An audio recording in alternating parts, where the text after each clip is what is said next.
and we are back at the Business Review Corner at IMWorld 2017, and we're going to have an interesting one-on-one interview with Sander van Loosbroek, the Director of Distributed Ledger Technologies at Cegeka. We're going to talk about Bitcoin, and not also about Bitcoin, but mainly about blockchain, the underlying technology of Bitcoin. Please tell us a little bit about what's all the buzz about blockchain, because I'm reading everywhere companies are trying to do some investments. There are some funds being created just for this. VCs are investing into blockchain. So tell me what's the potential to revolutionize the whole business world through blockchain? I will try to do that. Yeah. Thank you for having me. What's interesting about this technology is that it changes the way that we do business together. So today there's the concept of a third party, a party that will help you and me do business together.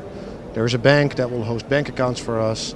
There's organizations that offer service like escrow payments, organizations that will do an SLA, measure if you deliver the performance that you agreed upon in a contract. And all these third parties complicate the way we do business. So back in the old days, there was cash money and there were paper contracts. Mm-hmm. And business was easy because we could read what we agreed upon and pay for what we agreed upon. Now in the digital economy, there's the concept of distance. You and I don't see each other, but we still need to be able to do our business. So we created electronic money to do so. And we also created electronic contracts that didn't work. So we have the money, and now suddenly we're still shifting paper scanned in a PDF around the world trying to agree on something. So the paper is a problem and the money is slow. So business is slow. Yeah. And the more global we become, the slower it gets. There was no other solution to make it faster because every technology out there has its own little silo of it was its own silo where the data was hosted. So when banks agreed on a transfer, they say, look, I now deduct €5 and you say plus €5, and we send messages back and forth to agree on that. And that's quite inefficient. So what this technology allows you to do is to create a shared ledger amongst multiple companies where they can all agree on what's happening out there. So if one bank says, I'll send €5, then the other bank doesn't need to acknowledge it because it's already there. And if you publish a contract with an agreement and I countersign it, then both you and I can see that there is a valid contract. No paper pushing in a format that is executable by computers. So you can see that the basis on how we do business today is changed by applying this technology properly. And I think that that's what all the buzz is about. And what are the early adopters of this technology in the corporate world? What kind of companies are looking into this, doing pilot projects, or do you see a trend? Okay, banking, are banks involved a lot in this? I don't know, other kinds of firms. Yeah. What can you tell me about the demand for this technology? So banking was easy because everybody understood the analogy between the virtual currency Bitcoin and a euro or a lei or whatever. So people figured that out pretty quickly, that there was supposed to be some impact, and banks started to spend their money on trying to understand what the impact would be. Now today you see a number of other sectors looking into it, most notably the energy sector, as this technology would allow for more efficient distribution of energy payments. So today we have our solar panels, our wind energy, and energy creation is distributed more than ever before. And how do you compensate for that? How do you pay for energy that you consumed from your neighbor and partially from the other side of the country, or perhaps the other side of the world? Now these are technical complexities that the blockchain can help to solve. So you see that the larger energy conglomerates are looking into this. The other sector that's very interested is the government, because a lot of the legislation that details how governments should work are limited in execution by today's stance of technology. So, for instance, the concept of an identity is sovereign. You are you, I am I. Yeah. Yet, if we translate that to technology, you are not you. The government determines that you are you, and you get a chip card to prove it. But that doesn't change the sovereign concept of you as a person. Just that the technology is a lousy implementation of that. So with this blockchain technology, you can suddenly create your own identity, which is, again, the introduction of the sovereign concept. And that changes how you can do business. So what you see is that the United Nations are allowing people to create their own blockchain identities so that they can keep track of who's where, without a government needing to back them up, because they're usually refugees coming from another country.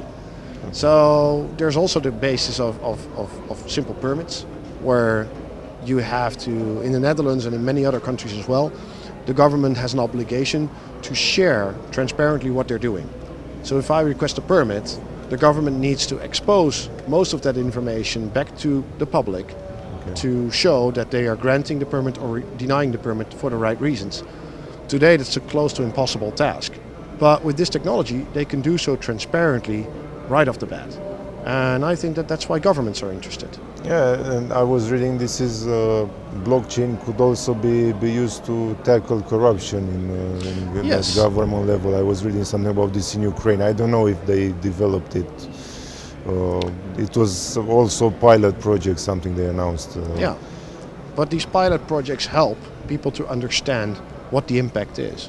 So I think it's good that people experiment with this technology to get a deeper understanding of how it works. In our experience, when we do these tests, we learn about the applicability of the solution much more than if we just do it on paper. So that's why we made it possible to do these kind of experiments in a very easy and affordable fashion, so that you can build it and then share it with your colleagues or a group of people around you, and then see, hey, if it works like this, how would that impact us in real life?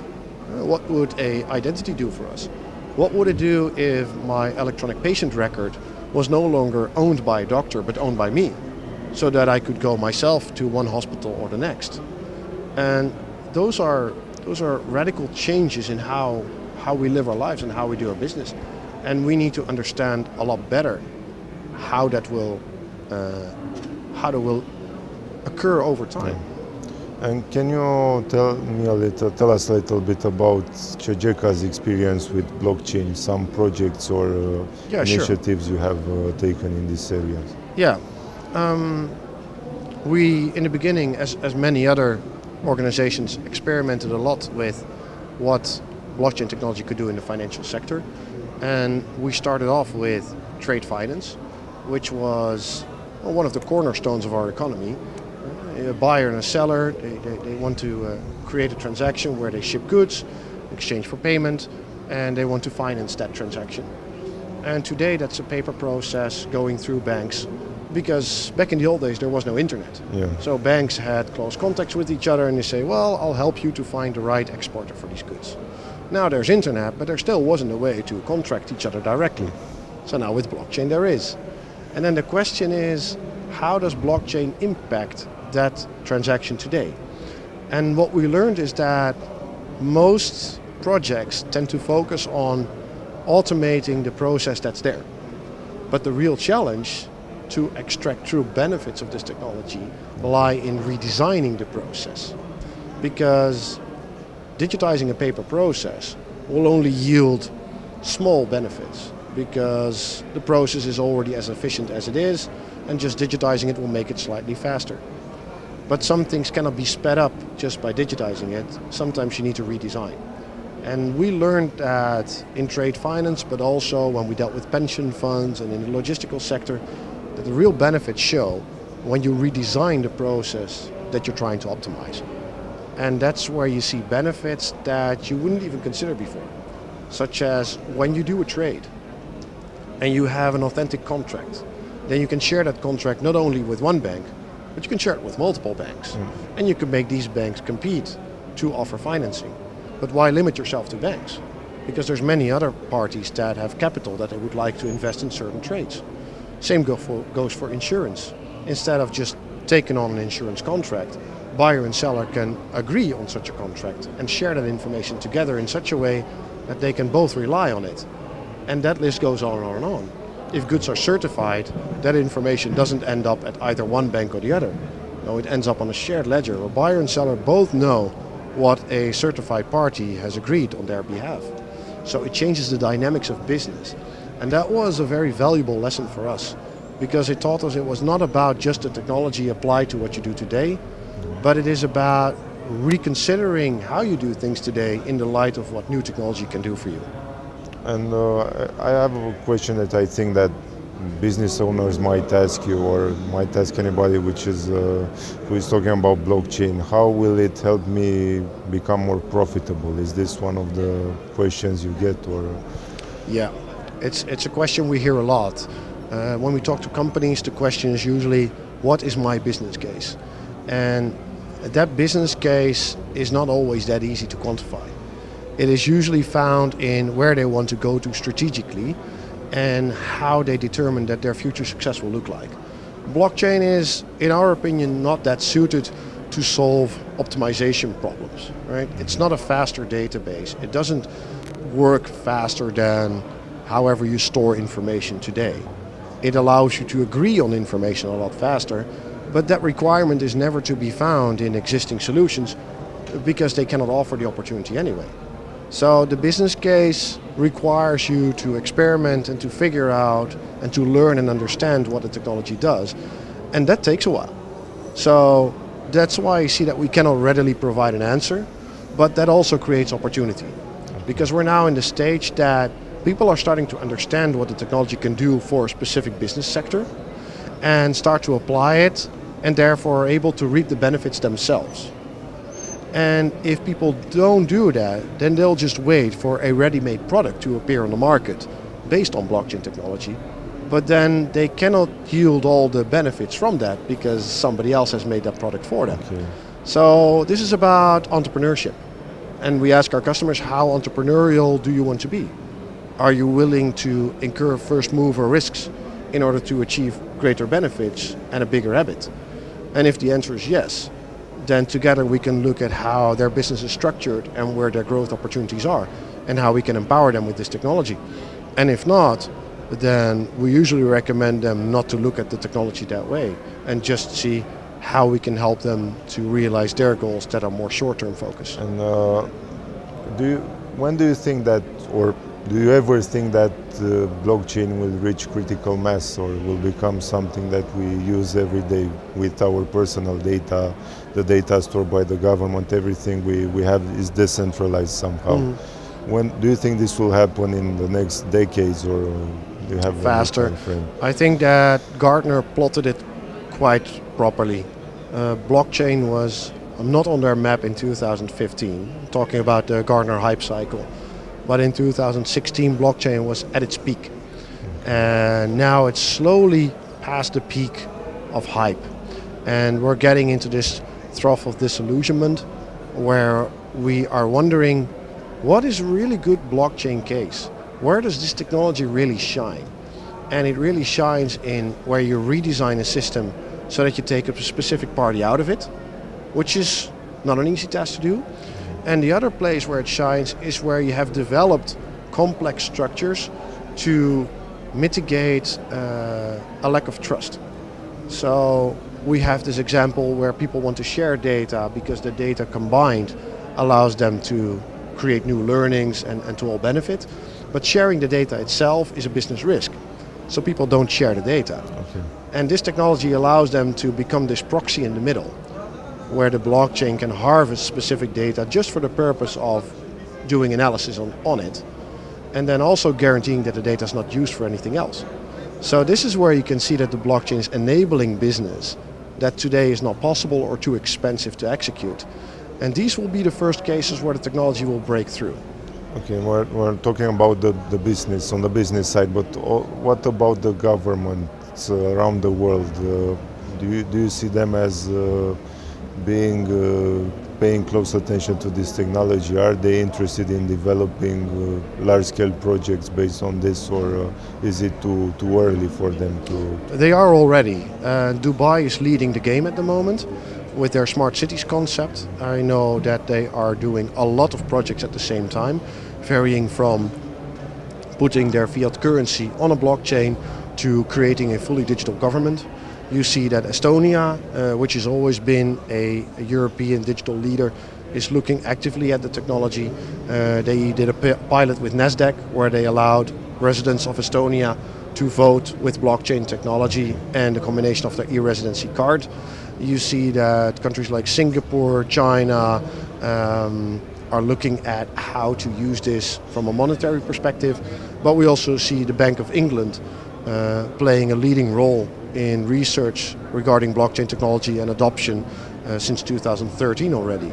So governments have opened their eyes. The European Union has done a lot of research already and have produced some excellent papers about where do we see this apply in a European perspective.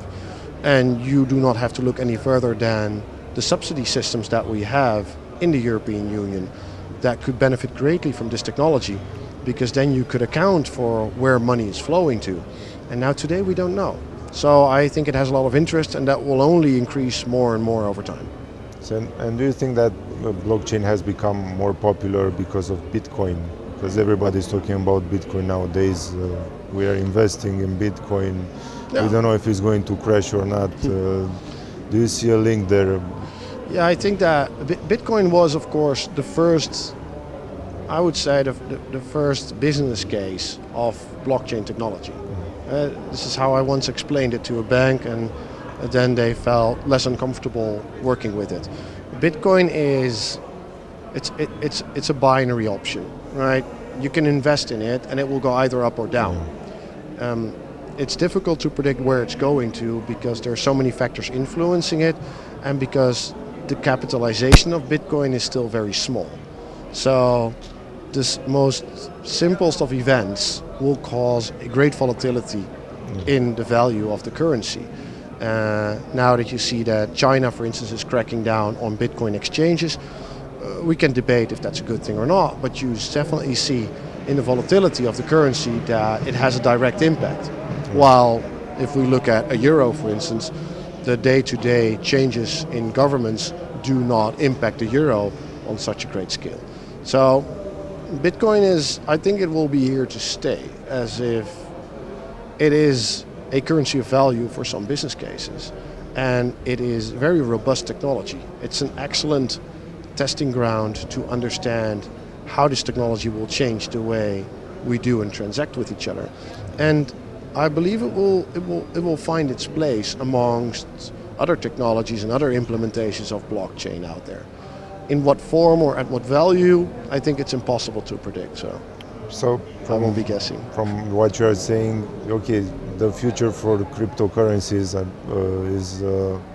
cryptocurrencies are going to be there, but maybe they will not become mainstream in the future. So cryptocurrencies today are created by whoever wants to create them. Yeah. So there's little faith in the cryptocurrency, but a lot of faith in the technology. With our fiat currencies, it's the other way around. In some countries, there's very, very little faith in the government, but they still use it because they have to. But they would prefer the Bitcoin because there's much more faith in that technology being robust and not corrupt. Okay. So you will see that different countries and have different needs when it comes to exchanging value. And Bitcoin is exactly what it is. It is a means to exchange value between two or more parties. And it will find its place. But that won't go for any cryptocurrency that's currently created. You and I can create a cryptocurrency while we have this talk. Yeah. But what would it add? What would it contribute? But you can understand that if governments would add support for euros on a distributed ledger, that it becomes a lot easier for you and me to exchange this euro because we wouldn't need all this complex technology to do so. So cryptocurrency as a technology has a future, and you'll see that the ECB, the Bank of International Settlements, the Bank of England, they're all looking at how can we benefit from this technology. So that's a given, and it will take a number of years, 5 to 10 at least, to nail that down. It's hard to predict if every cryptocurrency created today by anyone also has a future. Yeah. Maybe it's just a little bit of hype created around this. Everybody's trying. There's hype, there's curiosity, there's interest. There is the use of the cryptocurrency as an investment vehicle itself, the initial coin offerings, the ICO, which is a lot of hype today as it allows you to invest in a company or a concept without going through all the legal hoops, which causes for a lot of risk, causes for a lot of scams. It causes for a lot of liquidity to startups that really use it for a good cause, but it also causes for a lot of confusion because people cannot distinguish the good from the bad. So you'll see that the technology allows people to become involved from a personal level. You do not need to become a professional trader with a bank to invest in a company. You can invest in it yourself by means of a cryptocurrency that is a part of an ICO scheme. But still, at the moment, it's the Wild Wild West out there. And I believe that the ICO as a concept has a very promising future. But for now, we're not there yet. Consumers are insufficiently protected. And there is another question that I also talked about this with yesterday in a different panel focusing on payment processors. I had the question if they thought that we were in a Bitcoin bubble somehow. Do you believe that we are in a bubble looking at the value of Bitcoin, the trading value? It's difficult to say because we said this as well when the exchange rate was $1,100. And then it dropped down to a couple of hundred again. Everybody said, wow, that was a bubble. Yeah. Now that we look back at it, everybody said, oh, I wish I held on to them. But isn't this with everything? Isn't this with raw materials? Isn't this with gold? Isn't this with oil? This is how the market works. And you cannot say that you're in a bubble unless you're past it and have spent a sufficient amount of time to reflect on it and say, yes, it was a bubble or not. I have no idea if the value will go up tremendously even more or it will decrease and everybody will move their funds into a different cryptocurrency or simply step out because they don't believe it holds utility for them. So I don't know, we're in a bubble. We'll have to see. Perhaps we'll be laughing at this interview in 10 years' time. It's like, it was only 4,000 back then. Ha ha ha. We'll have to see. Okay, and I have one last question because we started talking about blockchain and the way in which it has the potential to change the whole way in which we do business and make it more efficient, as you had, cut the middleman.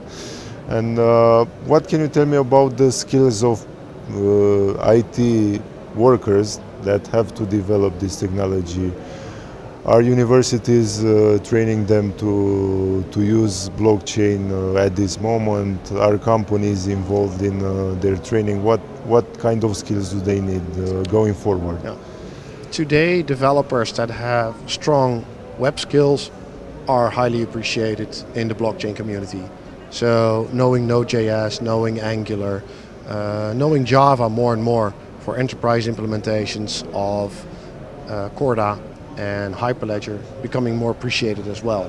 So it's JavaScript, it's Java, and then of course there's a whole set of smart contract languages that are brand new and that people need to figure out for themselves how they work. It's still very early days, and therefore I think universities also find it challenging to point developers to say, look, this is blockchain number X. Yeah. This is the language that you can use to build an application on top of it.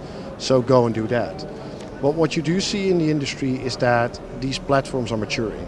So there is Blockstack that builds a application layer on top of it that allows you to build applications without going that deep into a specific blockchain. Ethereum builds such platforms as well. Microsoft is of course offering such platforms from a hosting and infrastructure perspective. So you see that the industry is slowly maturing and making it easier for developers with their existing capabilities to pick this up. So you do no longer have to start from scratch. and learn all the nitty-gritty details about smart contracts and confirmations on Bitcoin networks to get going. Okay, Sander, thank you for the great talk. I hope we found out a little bit more about the blockchain and Bitcoin and other cryptocurrencies. I want to thank you for being with us today. We're gonna take a short break. We're gonna return with a different panel focusing on document and data management. Good. Thank you for having me. Yes.